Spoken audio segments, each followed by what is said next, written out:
উচ্চ মাধ্যমিক চতুর্থ সেমিস্টার দর্শন সাজেশন ২০২৬।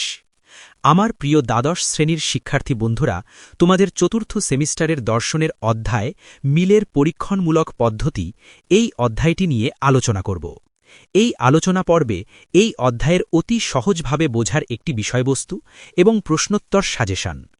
আমি যদিও এখান থেকে মাত্র ১৩টি প্রশ্ন উত্তর তোমাদেরকে দেখিয়ে দেব, তার মধ্যে থেকেও আমি মাত্র ৩টি প্রশ্ন তোমাদেরকে বলে দেব, যা থেকে ৬ নম্বরে প্রশ্ন তোমরা একটি কমন পাবে। তো চলো বন্ধুরা, দেরি না করে শুরু করা যাক। মিলের পরীক্ষণমূলক পদ্ধতি বোঝার জন্য আমি একটি সংক্ষিপ্ত বিষয়বস্তু তোমাদের সামনে উপস্থাপন করছি। দেখো, আমাদের চারপাশের জগতে কত ঘটনা ঘটছে, তাই না? আর যুক্তিবিজ্ঞানে আমাদের প্রধান কাজ হল এই ঘটনাগুলোর আসল কারণটা কি সেটা খুঁজে বের করা ও প্রমাণ করা। কিন্তু সমস্যাটা কোথায় জানো? প্রকৃতি এত জটিল। কোনো একটি ঘটনা যখন ঘটে তখন তার চারপাশে আরও অনেক অপ্রাসঙ্গিক জিনিস জড়িয়ে থাকে, যেন একটা জট পাকানো সুতোর দলা। সেই জট থেকে আসল সুতোটা বের করাই হল আমাদের চ্যালেঞ্জ। এই কঠিন কাজটাকে সহজ করার জন্য আমাদের মহান যুক্তিবিজ্ঞানী জন স্টুয়ার্ট মিল ৫টা দারুণ টুলকিট বা অপসারণের পদ্ধতি তৈরি করে গেছেন। এই পদ্ধতিগুলো ব্যবহার করে আমরা অপ্রয়োজনীয় বিষয়গুলোকে বাদ দিতে পারি এবং আসল কারণটাকে ধরে ফেলতে পারি। মিলের ৫টি প্রধান পদ্ধতি। ১. অন্বয়ী পদ্ধতি।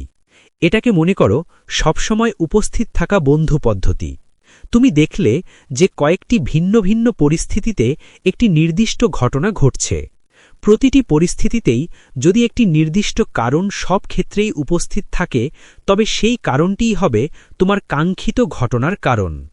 অর্থাৎ যদি ক ঘটলেই সবসময় খ ঘটে, তবে ক হল ক্ষয়ের কারণ। ২. ব্যতিরেকী পদ্ধতি। এটা হল একবার আছে একবার নেই পদ্ধতি। ধরো দুটো পরিস্থিতি আছে, একটিতে তোমার আলোচ্য ঘটনাটি ঘটেছে, যেমন আলো জ্বলছে, আর অন্যটিতে সেটি ঘটেনি, আলো নিভে আছে। যদি দেখো শুধু একটি কারণেই এই দুটো পরিস্থিতির মধ্যে পার্থক্য, তবে সেই একটি কারণই হল ঘটনার আসল কারণ। অন্য সব কিছু একই থাকতে হবে। সহজ করে, তুমি কফি খেলে ঘুম হল না, অন্যদিন সব কিছু একই রেখে শুধু কফিটা বাদ দিলে আর ঘুম এসে গেল। এর মানে কফি না ঘুমানোর কারণ। ৩. অন্বয়ী ব্যতিরেকী পদ্ধতি বা যুগ্ম পদ্ধতি বা দ্বৈত অন্বয়ী পদ্ধতি। এটা হলো প্রথম দুটির শক্তিকে একসাথে ব্যবহার করা। আমরা প্রথমে অন্বয়ী পদ্ধতির মতো একই কারণ খোঁজার চেষ্টা করি এবং তারপর ব্যতিরেকী পদ্ধতির মতো সেই কারণটির অনুপস্থিতিতে ঘটনাটি ঘটছে কিনা তা পরীক্ষা করি। এটি আরও বেশি নিশ্চিত ফলাফল দেয়। ৪. সহ-পরিবর্তন পদ্ধতি। অনেক সময় কারণকে পুরোপুরি অপসারণ করা যায় না। তখন আমরা দেখি কারণটির মাত্রা বাড়ালে কার্যটির মাত্রাও কি বাড়ছে নাকি কমছে। যদি একটির পরিবর্তনের সাথে অন্যটিরও পরিবর্তন হয়, তবে তারা কার্য-কারণ সম্পর্কে যুক্ত। যেমন তাপমাত্রা কারণ বাড়লে পারদের উচ্চতা কার্য বাড়ে। ৫. পরিশেষ পদ্ধতি। এটা হল বাদ দিয়ে বাকিটা খোঁজা পদ্ধতি। ধরো একটি জটিল ঘটনার বেশ কিছু কারণ তুমি আগেই জানো। সেই জানা কারণগুলোর ফলাফল বাদ দেওয়ার পর যা অবশিষ্ট থাকে, সেই অবশিষ্ট ফলটির কারণ হবে সেই ঘটনাটির মধ্যে লুকিয়ে থাকা অজানা কারণটি। সহজ করে, হিসেব করে টাকা পয়সা মেলার পরে যে বাড়তি টাকাটা পড়ে থাকে, সেটা অন্য কোনো অজানা খাতের আয়।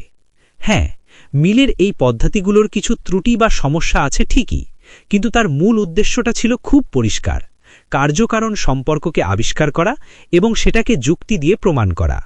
এই পদ্ধতিগুলোই হল বৈজ্ঞানিক গবেষণার ভিত্তি। এবারে এখান থেকে যে ৬, ৩ ও ২ নম্বরের মাত্র কয়েকটি প্রশ্নগুলো বাছাই করেছি তা তোমাদের দেখিয়ে দিচ্ছি। আর বলেছিলাম যে ৬ নম্বরের আমি এখান থেকে মাত্র ৩টি প্রশ্ন বলে দেব, যা পরীক্ষায় আসবে। প্রশ্ন বলার সময় আমি বলে দেব যে এর মধ্যে কোন ৩টি গুরুত্বপূর্ণ। তার জন্য তোমাকে আমার কথাগুলো একটু মন দিয়ে শুনতে হবে। তো চলো, প্রশ্ন উত্তরের পিডিএফ তোমরা দেখে নাও, প্রয়োজনে স্ক্রিনশট করে নিতে পারো অথবা খাতায় নোট ডাউন করে পড়ে নিতে পারো। ১.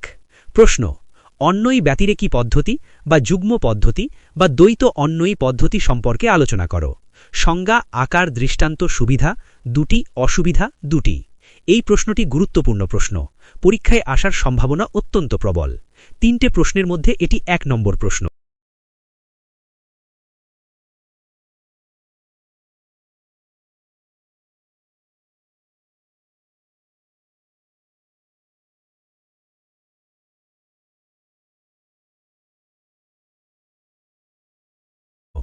দুই প্রশ্ন, মিলের অন্যই পদ্ধতি ব্যাখ্যা করো। সংজ্ঞা, আকার, উদাহরণ, সুবিধা অসুবিধা। তোমাদেরকে যে 3টে প্রশ্ন বলে দেওয়ার কথা আমি বলেছি তার মধ্যে এটি 2 নম্বর প্রশ্ন, অর্থাৎ এটি এত গুরুত্বপূর্ণ প্রশ্ন যে পরীক্ষায় আসতেই পারে। 3 প্রশ্ন, মিলের সহ-পরিবর্তন পদ্ধতি ব্যাখ্যা করো। এই প্রশ্নটিও সম্ভবত অত্যন্ত গুরুত্বপূর্ণ, অর্থাৎ এটি 3 নম্বর প্রশ্ন। আমি বলেছিলাম যে 3টি প্রশ্ন তোমাদের বলে দেব। এই 3টি প্রশ্ন করলে পরীক্ষায় একটা 6 নম্বরে তোমরা কমন পাবেই পাবে। 4 প্রশ্ন, মিলের ব্যতিরেকি পদ্ধতিটি আলোচনা করো। সংজ্ঞা, আকার, দৃষ্টান্ত, সুবিধা এবং অসুবিধা উল্লেখ করো।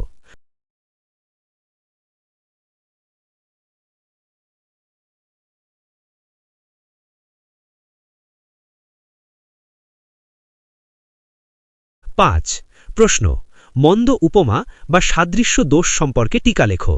6 প্রশ্ন, আবশ্যিক শর্তকে সমগ্র কারণ ভাবা দোষ সম্পর্কে টিকা লেখো। 7 প্রশ্ন, কাকতালীয় দোষ সম্বন্ধে টিকা লেখো। 8 প্রশ্ন, অবৈধ সামান্যীকরণ দোষ উদাহরণ সহ আলোচনা করো। 9 প্রশ্ন, সহকারণকে কার্য ভাবা দোষ বা সহকার্যকে কারণ ভাবা দোষ বিষয়ে টিকা লেখো।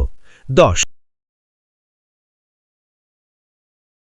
প্রশ্ন, অপ্রাসঙ্গিক বা অবান্তর বিষয়কে কারণ ভাবা দোষ। 11 প্রশ্ন, পরিশেষ পদ্ধতির বৈশিষ্ট্যগুলি কি কি। 12 প্রশ্ন, মিলের পদ্ধতিগুলির সাধারণ সীমাবদ্ধতাগুলি আলোচনা করো। 13 প্রশ্ন, অন্যই পদ্ধতি ও ব্যতিরেকি পদ্ধতির মধ্যে পার্থক্যগুলি লেখো। যদি এই ভিডিওটি তোমাদের বিন্দুমাত্র উপকারে লেগে থাকে তাহলে একটি লাইক, সাবস্ক্রাইব, শেয়ার করে আমাদের এই চ্যানেলটির সঙ্গে যুক্ত থেকো। ধন্যবাদ। তোমারই দিন শুভ হোক।